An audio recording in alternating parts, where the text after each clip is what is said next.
So, and the Prime Minister, Sergei Stanishev, committed himself at the time to trying to implement that. But he knew there would be a continuous fight, it would be a big struggle. So, at this symposium, at this conference in Warsaw, the University of Warsaw, relatively recently, the Bulgarians reported that the Roma schools had finally all been closed down, and that the Roma children had all finally been integrated into the schools with the rest of the children. And you know, the Roma schools were so hopeless, by the way, that they didn't even have teachers. They had the older children teaching the younger children. So you can imagine, and the children in the Roma-only schools were not learning the regular language. They were only learning the Roma language. So you can imagine what job prospects they had. So at least this was a step towards including them in the society, so they'd have a possibility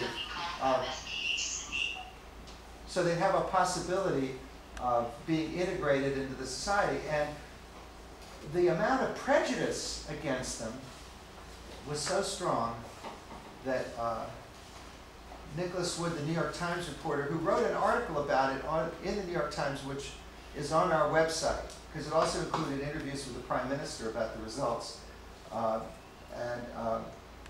When he arrived in Sofia, and I saw him the night before the event, he told me, I came because I knew that this was going to be a dramatic failure. I said, what?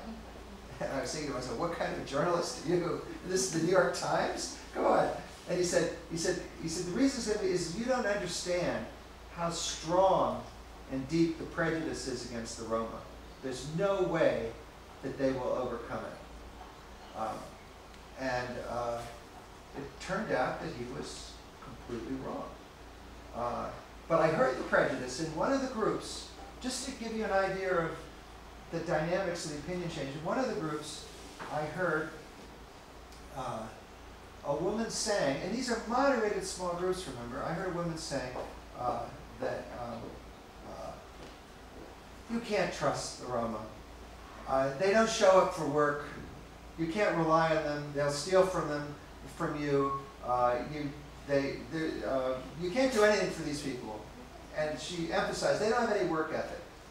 So then there was this woman, because I've been watching the same group. When there's a deliberative poll, we have observers. And I try to be an observer where I usually follow one group for quite a few hours, because I like to see how the groups change.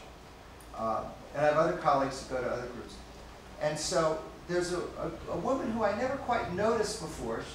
The moderator is supposed to bring everybody into the group, but she hadn't said very much.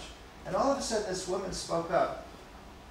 And she said, I've been working in the same factory for 30 years, and I've never missed a day of work. And I am Roma. I was getting this through translation. And I realized, I looked at her and I said, you know, she does look different from I just had never noticed, you know, but, and the other people, you know, she could sort of pass either way. The other people looked at her in astonishment. But all of a sudden, because she had been a member of the group, they could look at the issue from her perspective rather than their own.